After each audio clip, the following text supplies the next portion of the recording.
Good afternoon, good morning, or good evening to all the people who are joining us today. Thank you so much for being with us on a Saturday and for this exciting launch. And we will be allowing people in for the next couple of minutes. But as you're settling in, I would invite you to rename yourselves, share with us where you are dialing in from. Would love to see where we have reached and how many friends of YTN we have here today. So if you can just rename yourself, give us your name, the location. You can also say hi in the chat. Would love to hear from you. And welcome to the launch of YTN's Toolkit on Decolonizing Language. We still have a couple of new people joining us. Feel free to rename yourself. Let us know where you're dialing in from. You can have your name, location, and use the chat as well to introduce yourself. Thank you so much for joining us today. All right, for the purposes of time, I'll just kick us off. Once again, good afternoon, good morning, or good evening to everyone who's joining us today for the official launch of YTN's new comprehensive toolkit on decolonizing language. The toolkit titled Reframing, Renaming, Reclaiming, a comprehensive youth toolkit for decolonizing language in international peace and security. Now, for the purposes of our record keeping and any social media communications, we wanted to let you know that we will record this session, and you remaining in this session means that you are providing your consent to being recorded. If you have any issues with being recorded, unfortunately, you will have to leave the session, but by staying, you are consenting to you being recorded. And once again, I welcome you all to post anything in the chat, and our team will also be posting links to share with any newcomers who don't know about YTN and would love to know about the work that we're doing. Now, I also want to share with you some of the rules of today's engagement. May we kindly ask that you mute yourselves and turn your camera on if communication or connection allows. If you have any questions throughout today's session, please do post them in the chat. We do have team members who will be monitoring the chat, and we have slotted in a Q&A session where your questions will be addressed. Now, for people whose first language is not English, please note that there is closed captioning for English, and to turn it on, you press the CC button on your end at the bottom of your screen, and this will allow for captioning to pop up for you to be able to follow the session. And once again, just a reminder that this meeting is being recorded, and if you remain in the event, it means you agree to being recorded. And if you have any technical issues, please feel free to message Theo, UKYTN, in the private message, and you will get support with any issues that you're facing. Now, before we kick off, I would like to get us through the agenda for today so you understand what we'll be sharing. May I please ask that the team move to the next slide?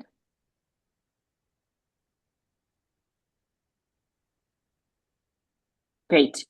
And on today's agenda, we'll start off with opening remarks from YTN's founder and director, Balkis, and then we'll move on to hearing a little bit more about YTN, the toolkit, and what it's about. And then we'll also move into a research team panel discussion. Our research team has a lot of reflections that they would like to share with you about the work that they did on this toolkit and reflections on what came out for them and how this toolkit can be useful for many of you that are on today's call. And after that, we will move into a Q&A session where, once again, I invite you to share any questions that you have in the chat, and those questions will be addressed in the Q&A session. And after that, we'll call on Balkis once again to give us some calls to action on what we can do after today with this toolkit and how we can use it to change the world that we're living in and address some of the pressing challenges that we're currently facing. And then after that, we'll wrap up the session, and we hope to continue engaging with you all via our social media platforms and through our communication. Now, just a little bit about YTN and also just a little bit about the toolkit. YTN is a global movement of young people that are led by young people for young people. And YTN is a team of young people who are focused on redefining global responses to the world's most pressing challenges. The team is built on the principles of decolonization, localization, and youth leadership. And as a collective, we are determined to challenge the narrative, take a leading role in transforming current existing structures, and also to bridge the South-North gap. Our intentions are to reshape the future, reshape future engagement, and young people are the leaders of today, not the leaders of tomorrow. YTN's mission is to decolonize peace and security and harness the skills and potential of young people from the global south to do that. And by doing so, our mission is to provide young change makers with the digital platform, inclusive space, and diverse opportunities to strengthen their capacities.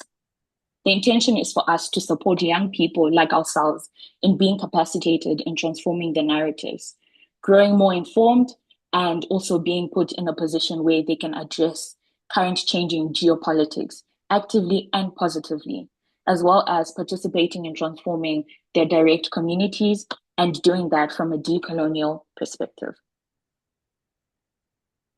I'm sure many of you are wondering, what is the vision of this work? What is the world that we see for ourselves and the world we're trying to shape through YTN? YTN envisions a world where the South-North gap does not exist and where young people like ourselves are meaningfully engaged in decision-making and policy-making. And we envision a world where global responses are localized and they are shaped by insights from local communities themselves. We believe in the need to reevaluate current structures where most young people from the global south are excluded, especially in spaces like peace negotiations, peace building, and policy making. As powerful agents of change, we envision a world where young people like ourselves are on the front lines as problem solvers of global issues, and where they are confident, safe, engaged, and well-informed to respond in a way that ensures long-term stability and builds a sustainable future for us.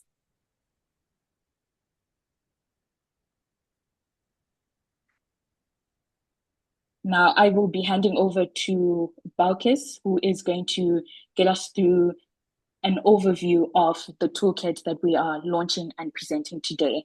Now, this toolkit's intention is for us to rethink the language that we use to challenge, unlearn, and rebuild the ways we speak, write, and name our worlds.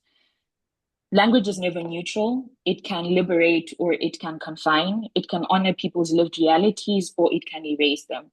And this toolkit stands as an opportunity to rethink some of the language that we use when we're dealing with current geopolitical tensions and who we speak about and in what ways we speak about them.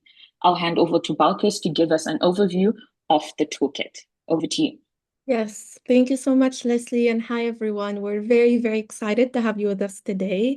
And I know I speak on behalf of my team when I say that we're also grateful that you took time out of your Saturday and your weekend to be here as we launch this toolkit that is very, very needed right now in our world, as you can imagine. It really is a milestone for YTN because this project has been months in the making. It was really born out of frustration, but also out of hope and a deep belief that we have transformative power when we understand that language is not neutral, and when we understand that we need to change it. And so every term in our work, as we continue with YTN's mission, we notice that every term carries a story, it holds power. The language that we use is really reflective of a lot of that is going on around us.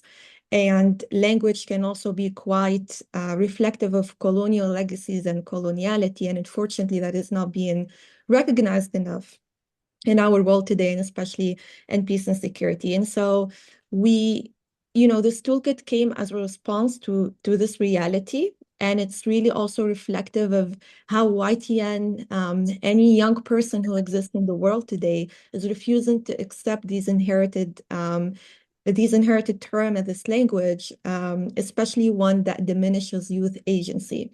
And so as young people, we felt that it is our commitment to rebuild new narratives and to make sure that the terms that are being used in peace and security are reflective of the lived experiences of us from the global majority.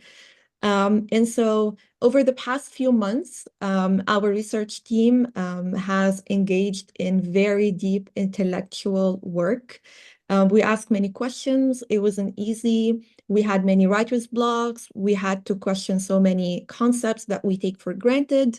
We had to come together and also support each other. And we looked at so many documents. We looked at academic literature, policy, global frameworks, grassroots movements. We asked people around, and we questioned a lot. And after that, all of this questioning and these deep existential crises that we had to go through to really understand how we can decolonize language, this toolkit came.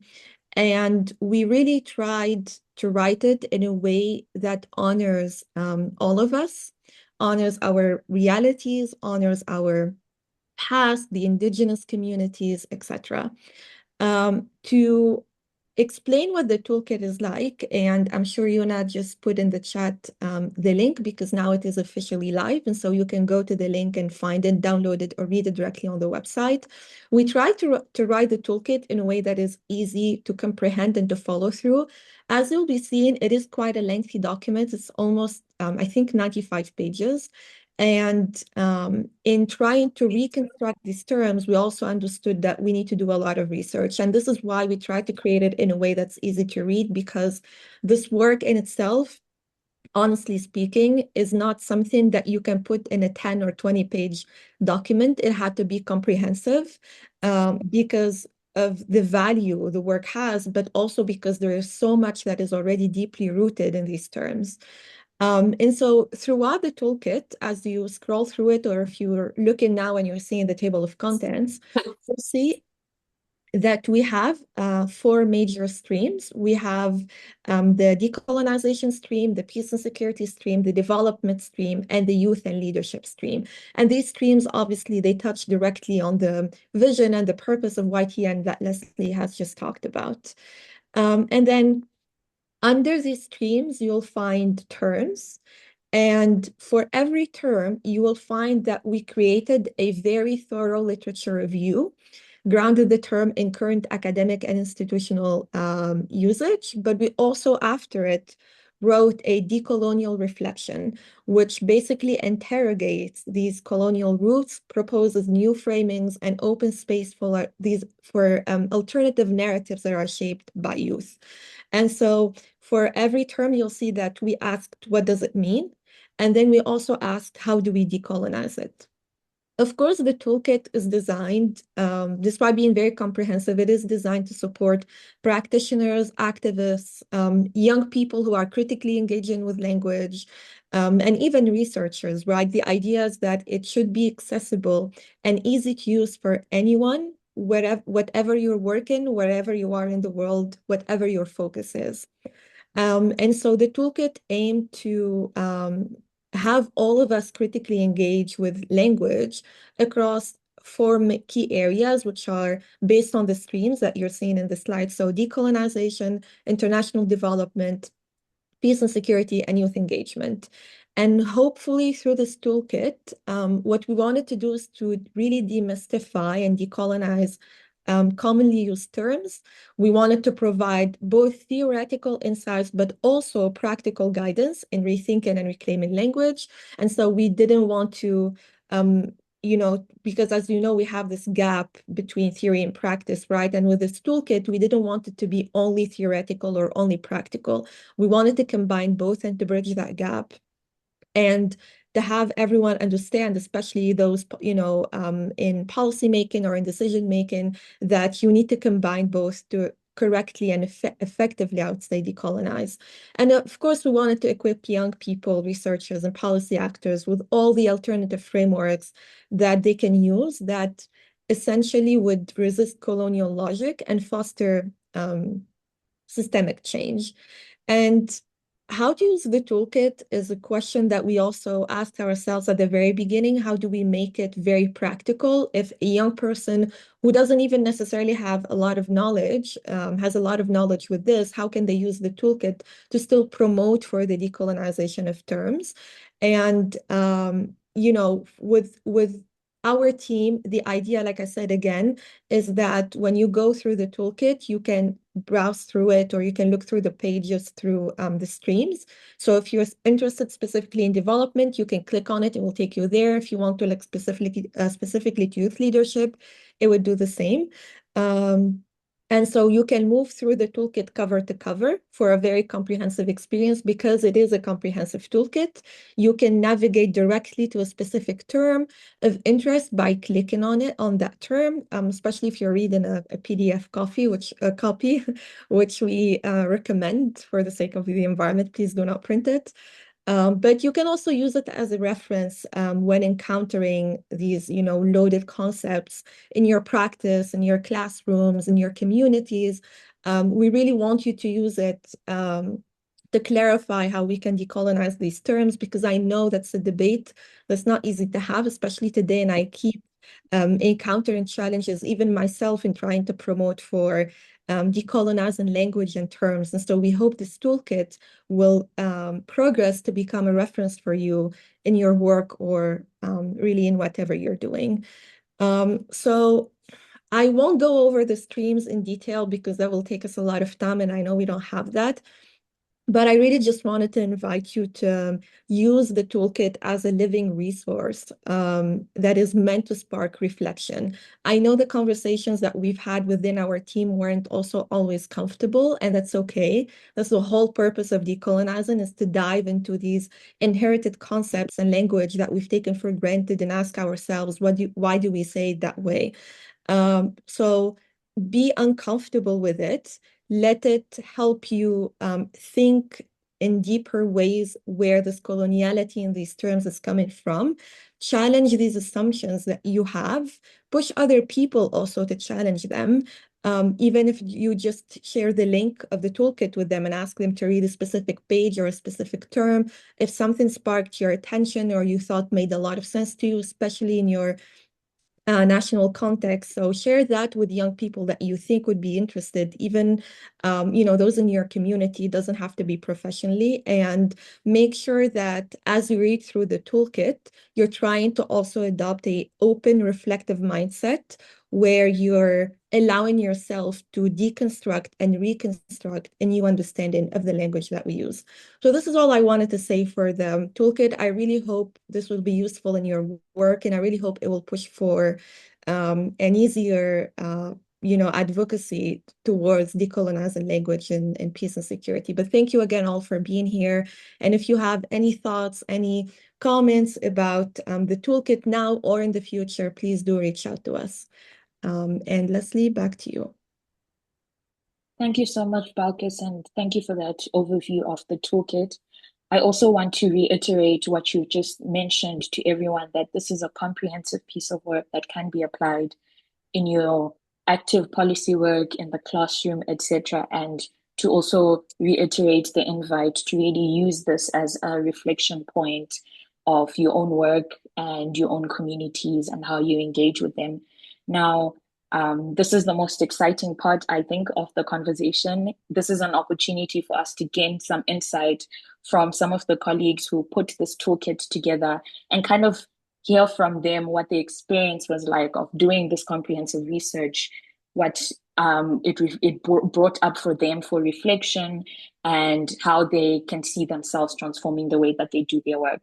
So in our next session, we'll be having a panel discussion with the research team, some of the members of the research team that put together the toolkit. If we can just move to the next slide. And in this panel discussion, we will be reflecting on some of the key points that Balkis has mentioned. And I'd like to introduce my colleagues to you all who will be part of this discussion. We will be joined by Nidashan, Jade, Valeria, and Fernanda. And as you come up, I'd like to invite you all to just give a 30-second introduction of yourselves and your role within YTN so everyone gets to know you as well. We can start from Nidashan all the way to Fernanda. And once we do the short intros, we can jump into the first question. I'm sure a lot of people are interested in hearing from you what it was like working on this toolkit and how they can use this toolkit effectively in their work. Over to you, Nidashan. Hi. First of all, thank you so much everyone for joining, and thank you, Leslie. Myself, Nidarshan Nandan Kaushi. I'm from India, currently working as the co-lead of research team. I just want to mention one thing because we're talking about decolonization, we're talking about language. So coming from India, as you all know, India is a very diverse nation with so many languages, so many cultures. But for the longest period of time, we have understood and studied India from a very Western perspective. So being part of YTN also gave me that privilege to understand what are the things that we really need to focus on and why it's so important to understand the whole society from a very decolonial lens. So thank you so much everyone for joining and looking forward to the discussion. Great. Thank you so much, Nidashan. We are very happy to have you here. Over to you, Jade.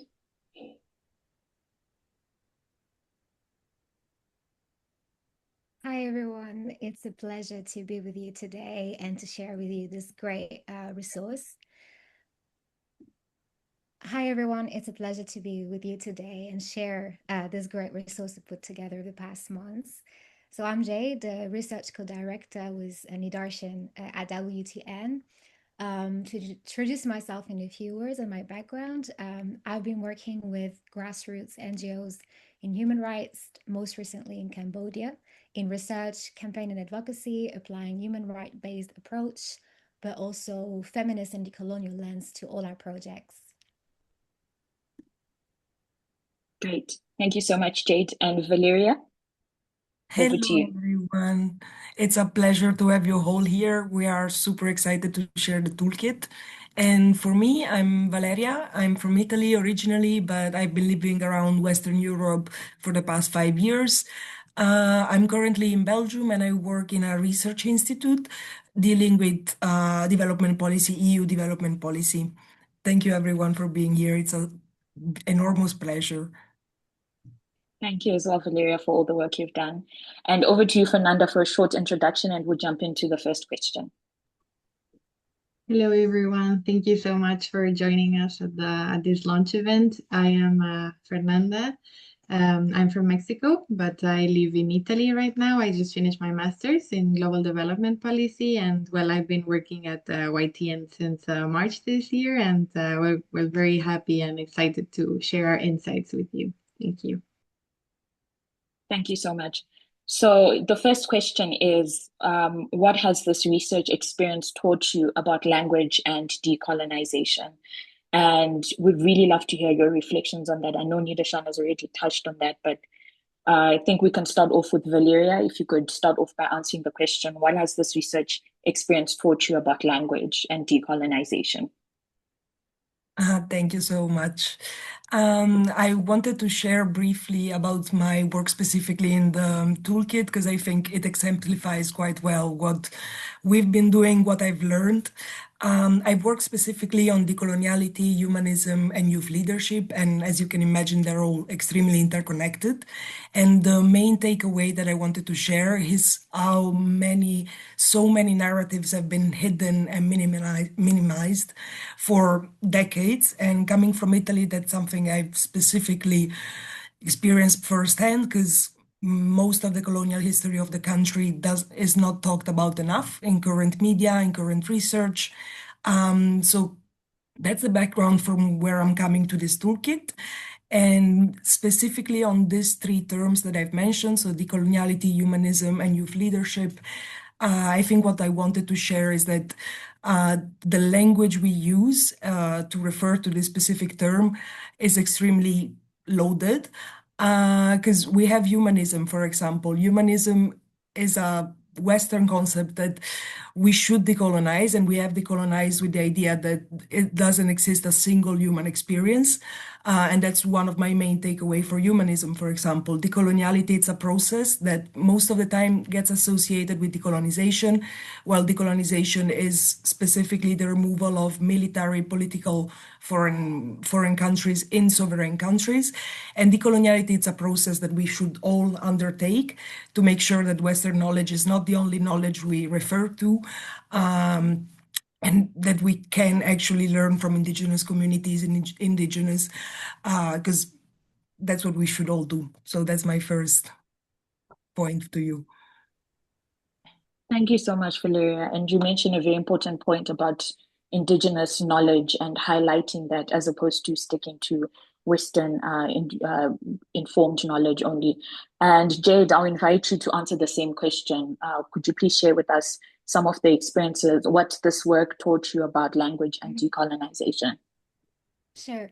So creating this toolkit has been quite a milestone for us at WTN, not only because it fostered a space for important inquiry, reflections, and discussion on how we use words, but it also built a foundation on which we can then rely for our future work focused on decolonization and youth. I'd like also to share on how we did this toolkit. We did this as in a teamwork in two steps. So first, we started by going through the literature, reading authors, recommending each other's articles and resources, especially as in the team we all come from very different backgrounds and cultures, speak different languages. So a big part of it has been about reading and writing on the existing theories and identifying why some words or aspects of them were problematic. Like, for example, the word knowledge is often understood as neutral or universal, but in reality, it isn't. It is socially, historically, and culturally situated. And even how we acquire or produce knowledge is also political and marked by colonial legacies. So we identify all those issues and questions. And some ideas also came from our team members' own observations and experiences, as we consider that lived experience is a source of legitimate knowledge, especially on topics that directly concern them. Then, for a second step, we started to redefine and see if we could change some words and what those changes would mean. So we do recognize that finding new definitions or words that can be widely used and that create a consensus is a tough one. And we did some renaming, but sometimes it's not about renaming, so changing the word, but it's about reframing. So changing the meaning we associate with a word. And we don't claim to have all the answers to everything, but what we came up with is a strong starting point after 8 months of reflections. And as a team, it's been a very rewarding experience, which didn't come without its challenges working on a volunteer basis across different time zones.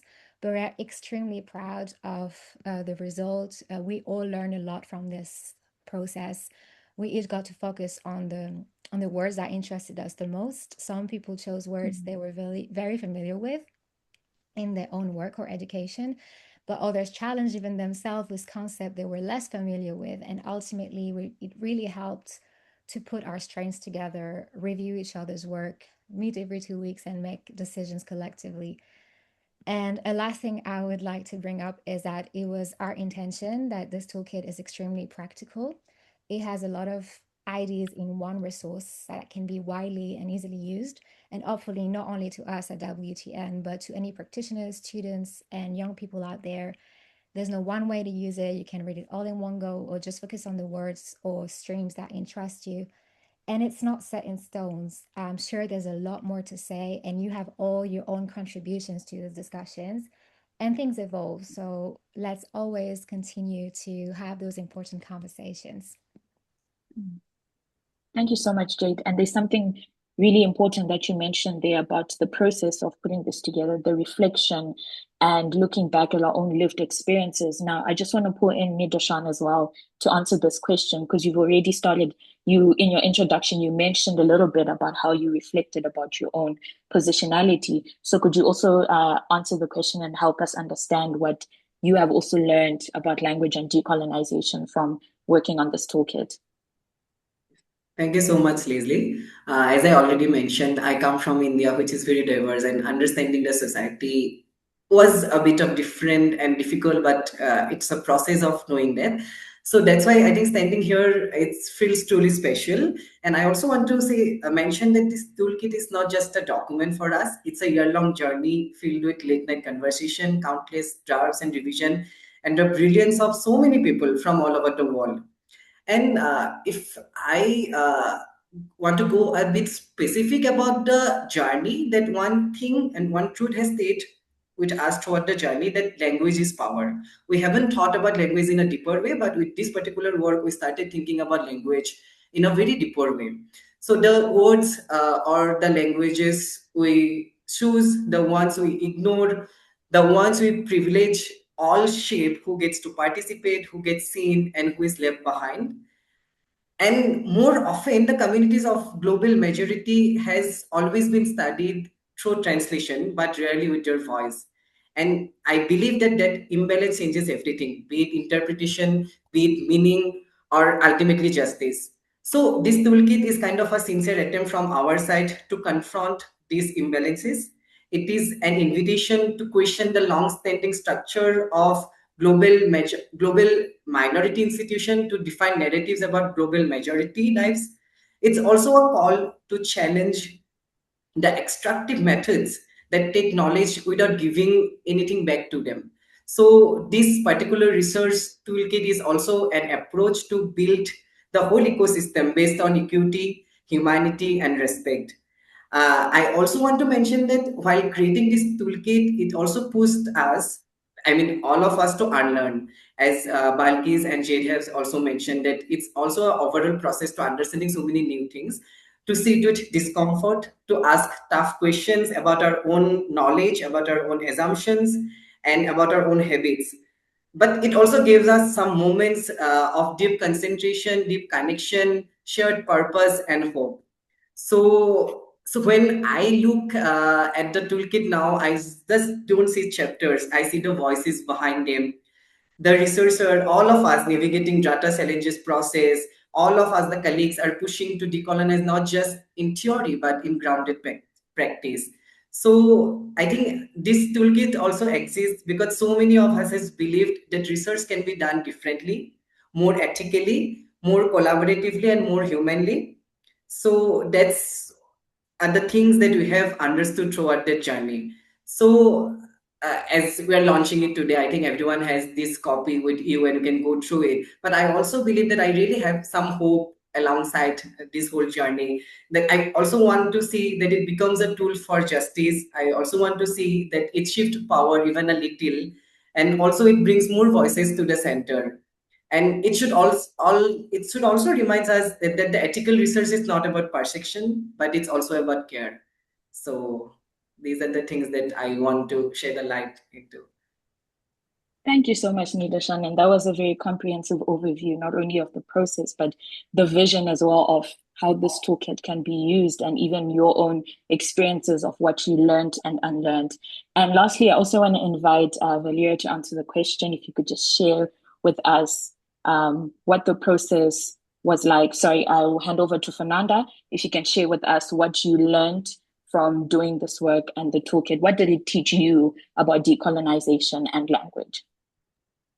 Thank you so much. Well, first of all, I want to say that I joined the team while they were already working on this, but the first thing that drove me towards YTN was the fact that our world is dominated by certain narratives, no, by these older narratives, older ways of working, and I think through this toolkit we're also trying to break these barriers, no, and like to redefine concepts towards a more holistic and inclusive way.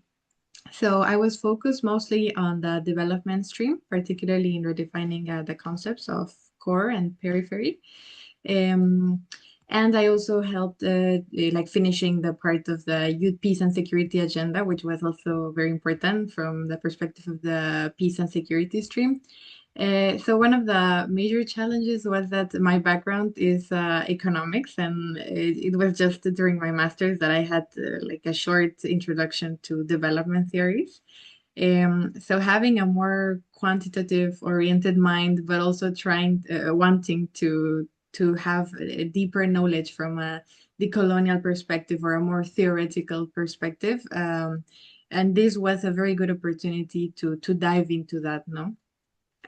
So in terms of writing my part of this toolkit, um, there were many different concepts that I had to bridge, and like to relearn. But also coming from a global majority country, of course, I had like already acknowledged from my perspective, from my experience. I had acknowledged that these power relations exist, no, that they are there and they are affecting people's livelihoods of minority groups, no.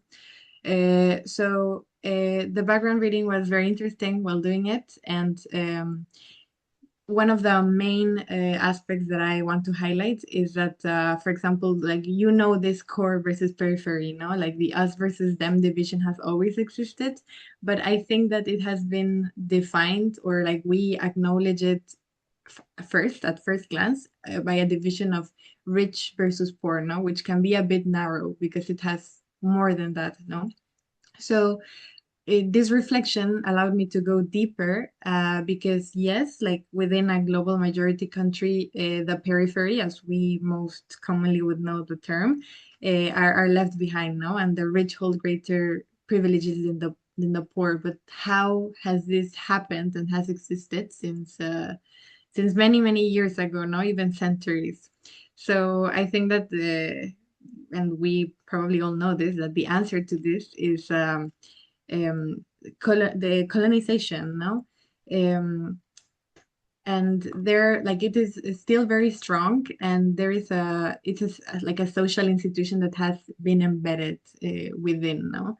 And where marginalized groups such as indigenous communities, for example, have been left behind, like I said, since a long, long time ago.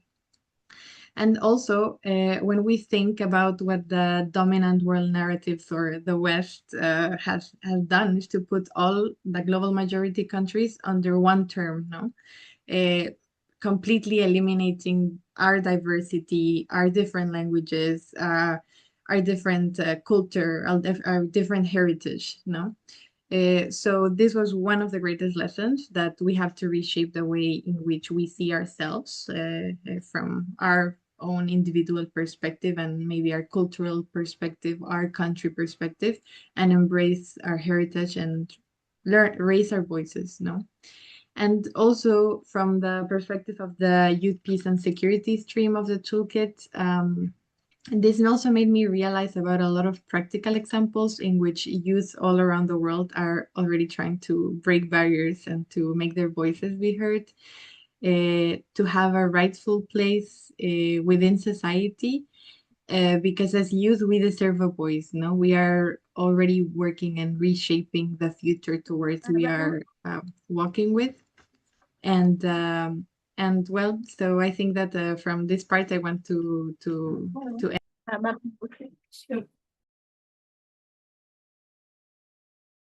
May I kindly ask our guests to mute themselves if you are not part of the panel? Would really appreciate if we could hear the speakers. Thank you so much. Sorry, but Fernanda? you heard me, right? Yes, yes. Okay. Yeah, so I just wanted to end, like the note that I think more youth are raising their voices and are working towards achieving a fair world, no, for all of us for the future. And what we are doing at YTN and with this through this toolkit, I think it's already making a difference, and that's our aim, no? Like, even if we impact a small community or a certain amount of people, but we are already making a positive impact, and we just have to keep going. Thank you. Thank you very much. And what you shared highlights an important aspect of the fact that young people are the leaders of today. We have the resources, the knowledge, and the numbers to also influence responses to challenges today. And we don't need to look at ourselves as the holders of the future, but we have so many things that we can do now. And part of this work is producing knowledge like this toolkit that helps us to rethink how we're shaping the world. Now, I just want to move to a question that was shared in the chat, and I hope all of you will be able to answer this. But the question is, what aspects of this toolkit do you think most people will glance over, but that we should really pay attention to? And, like we've mentioned, it's quite a comprehensive toolkit, but from your perspective, what is it that we should really be paying attention to in the entire toolkit? I'll hand over to whoever's ready to jump in. And it's okay to advocate for your section. I'm pretty sure you have the sections that you worked on as the areas that you think are quite important. It would be great to also hear from you why you think those sections in the toolkit are important for everyone to really focus on.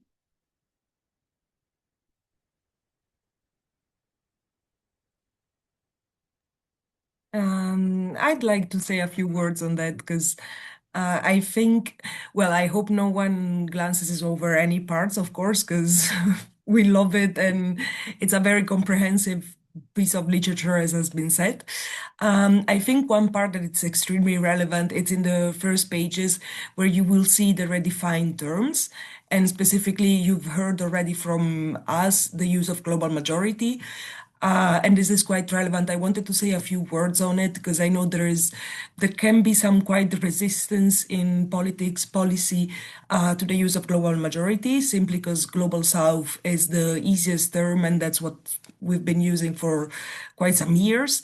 But that's not a reason not to try and change what doesn't work. And that part specifically comes from the work of all of us and not just specific sections. So I would invite you to read and use the new terminology if you want, because it would be a way to prolong our work and to make sure that we have some practical effects.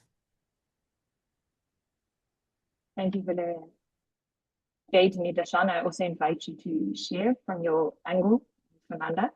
What aspects do you think people should really focus on? Obviously, we want them to look through the entire toolkit, as every aspect of the toolkit is quite important. Yeah, if you could share some insight. Thank you, Nitasha. Yes, sure. I just like to add something that Valeria has already mentioned. I think, yes, this is a comprehensive toolkit. We want everyone to go through everything because they will get a very different perspective. But to be very honest, I think the first chapters about decolonization, about decoloniality, I think people will have a very proper understanding. I come from sociology background, also economics a bit. But when we talk about decoloniality, we only talk about from a very narrow understanding. We do not need to know a lot about it, but with this particular toolkit we have tried to understand in a very deeper way. We try to understand the historical relevance behind it, also how we look at in the present contemporary world. I think that will give anyone who is interested to understand decolonialism, who is interested to understand the difference between the global majority and minority, the Western societies, and that will they can take this as a proper resource in terms of understanding the overall society from a very decolonial lens without making it a big thing, because it's also wrote down or it's also narrowed down in a very simple in simple words. So I think that will give everyone a very good understanding about the whole decolonialism, not as we are not being able to get through our academic studies. So that's, I personally believe. Okay, so we also have decolonization, important for everyone to understand. Jade, over to you. Any Yes, I ideas? agree fully with Nidarshan and Valeria on this. Maybe what I could add is that the specificity of WTN is that we center youth. So maybe the originality and also a great addition to this toolkit is to have an entire section on youth made by youth themselves. So I think we should probably take an attention to youth. And also we brought in that section some very important concept like disruptive leadership, which I think is particularly exciting during those times. Great, thank you so much. And Fernanda, just to wrap up the question, and then we have another exciting question in the chat as well. Yes, I agree with my colleagues, but especially I think that it can be a very good introductory reading for anyone that wants to know more about the topic. Now, like me, that I didn't have any background on it. I think that we did a good job in like really, as Nidarshan said, putting things in simple terms. And I think we also like prepared it in a very specific order in which it guides you, like you finish one section and it's like, oh, okay, this is making sense, no? So it's I think it's a very good introductory um, paper, let's call it, to understand more about this decoloniality aspect. And also, we did take a lot of care, no, to make it youth centered, as Jade said. So it was okay, like you have this concept, it has already been defined. How would you rethink it, no, from the vision of what we are doing? So I think this is one of the most important aspects of it, and I think we did it in a very good way. Great, thank you. Now, I might be a bit biased, but I want to agree with everyone. I think it was a good overview of some very important aspects of understanding decolonization and development. And I would really encourage everyone on this call to go to our social media channels, get the link in the chat as well, go through the toolkit. This is something that will become very useful in your work. And then we have a question in the chat that I also want to invite you all to answer. And the question is from Cecilia from France. And she's saying, we all have biases, and I guess it must have been quite hard to confront them while working on the toolkit. How did you overcome it? And did you at any point feel uncomfortable while working on it? And I also want to invite Balkis, who's put her hand up, to also jump in and join the conversation. Yeah, thank you, Leslie, and thank you everyone for your answers. I wanted to kickstart this, and of course, feel free to add to it. But I think Cecilia's question is a very good one. And this is actually referring as well to what I said at the very beginning, that the process is uncomfortable. And when you sit and read the toolkit, you do have to learn how to sit with the discomfort and the realization that we as well are influenced by these words, and that there is a certain bias to it. I think two main things I want to touch on. The first thing is that, working on decolonization, whether language or not, it does require you to sit with your own bias and understand it to begin with. And, none of us are really outside the systems that we're criticizing, right? There are moments where I caught myself using terms or frameworks that I've inherited through academia or NGOs or even media because I'm used to using them. And, these are concepts that I never really questioned whether they are neutral or professional or not, especially coming from a global majority country where you learn to use these terms to make sure that you appeal to your audience who also understands it. And I think one of the researchers touched on that, I think it was Valeria who said, we use them because others understand them, right? And they're basically very common, but that's not a reason for us to start changing these terms. And I've heard this comment a lot before, even in internships I've taken or jobs I've conducted where I asked the team to change the use of term. They say, oh, but we have to keep it because the donor, the international community, that's what they know, that's how they understand it. And if we keep on going with that mentality, then we're never going to change anything, right? And so for us, we had to realize that some of this language is actually reinforcing hierarchies, even, in our work, but realizing that and accepting it as a first step, I think was very necessary. So yeah, like I said earlier, just sitting with that discomfort and trying to have, and I know it did seem like a joke when I said we had a lot of existential crises, right? But you really do go through it because you have to question everything that you've always known and taken to be true. You ask questions that you never had to ask before. But I think what helped me personally, at least, overcome this is that embracing the comfort rather than avoiding it. And instead of pretending that I'm objective, I approach the work with humility in the sense that I always ask myself, why do I why, I defaulted to certain narratives instead of checking where they came from. Then after I understood that, what I did was I looked through a lot of the history actually of these terms and when were they first used, who was it used by, in which context, what was the world going through, and I think a lot of that helped clarify many points, and by clarifying those points, I understood my own bias. It's also very important to be honest in this sort of work and to also understand your own environment, where you come from, your national context, right? Your family as well, the things that you were raised to believe in, even your educational system, the things that your parents have told you. Family is also quite important. And so it's really a process. And this is why it took us a lot of time and it took us a lot of months to go through this, because in creating it, we had to question ourselves as well. And obviously, that takes time, unless you're a superhero. But for a human, that takes time to process and go over. And then the last point I wanted to mention is that, and this really makes me, I take pride in saying this because we were able to overcome it, overcome these biases as well. A huge part of it is thanks to the fact that we built the toolkit collectively.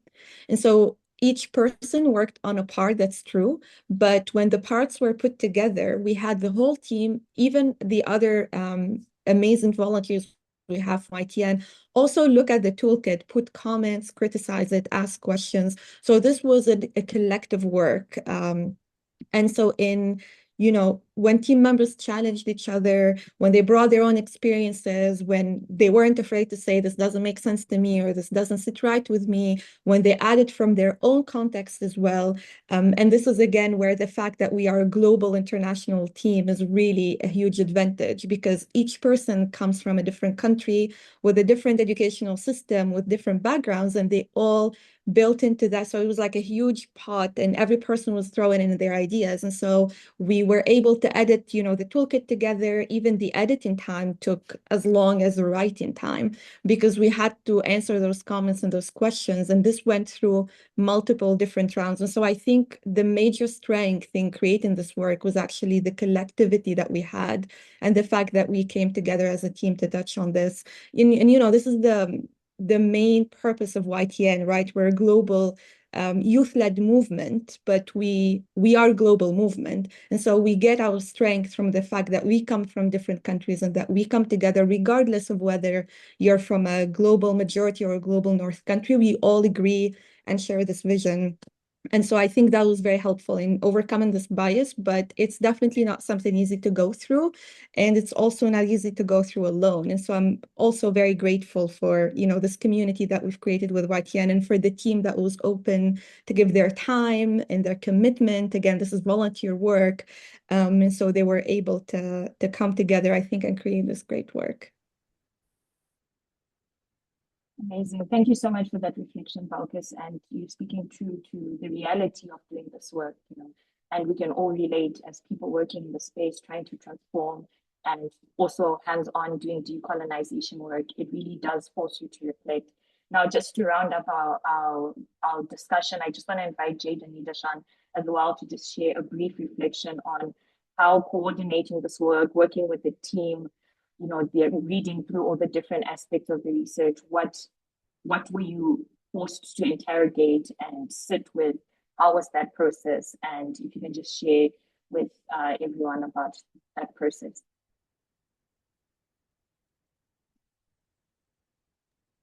Yes, Paisley. To talk mostly about the process, I'm so grateful that we all of us come together. It was a very good collaborative process. We have been with each other through thick and thins, and it is a proper qualitative research, which is also very in-depth in nature. We have tried a lot in terms of giving time to each and every concept so that we can go to deeper level. We can try to understand. So it's also based on so many references. We have followed different bibliographies. We have tried to understand different authors, how they narrated certain things, and how we can see in our own perspective, how to fit with our own understanding and how to see the decolonial aspect everywhere. So it's overall in-depth qualitative research, at the same time proper collaborative aspect that we tried to bring to the table. And I also would like to say, Jade, if you want to say something about the whole process, maybe. Yeah, sure. I think it's been not just an intellectual exercise, but it's been a bit of a practical one too. Like now it's like, how do we bring those ideas in practice and how do we implement that into our work? And that is always a work in progress. I think it's fair to say. But for example, in my own work, for example, doing conducting research in Cambodia, we've worked with NGOs trying to create other creative methods that are way more participatory. For example, we developed a feminist participatory action research where all action researchers are people that have lived experience of the topic we are studying. And they are given all the resources they need to become researchers, and they are treating a knowing agent of this topic. They're treated as experts. And we are trying to be truly inclusive and try to incorporate as many different identities and experience. And these projects have been very transformative. We've done one, for example, on divorce, including people that is something very taboo. This is a taboo topic in Cambodia. So we've done research with divorced women or children of divorced women, and it's this is a very popular project. And so with those reflections on how we produce knowledge and how we also make it a more inclusive process, yes, it's something that I can bring into the practical world and into the projects, and the results are very encouraging and quite exciting. So yeah, I'd like to finish on that. Thank you so much, Jade. And thank you to the team and the panel for the discussion today. If anything, I think it highlights the different entry points that all of you were coming from in trying to understand what decolonization is and putting together this toolkit. So that shows its applicability to various practitioners who want to understand how they can transform their work, how they can approach their work from a decolonized perspective. But if anything, it also highlights the youth voice and shows that we have a lot to offer. And I really want to thank you for all the work that you put in and putting this together. Now I will hand over to Balkis, who will just help in closing the session and give us some calls to action before we go. We really ask that you just hang on for 5 more minutes as we wrap up, and you don't want to miss out the tail end of today's session. Over to you, Balkis. Yeah, no, I'll be quick. I just wanted to first thank everyone who stayed until the end of the call and encourage you really to use the toolkit as much as you can. Make sure that you promote for it in your work. If you know someone who would benefit from it or someone who would just simply enjoy reading it, if this is an intellectual exercise that your community would benefit from, do share the toolkit in your networks, engage with it.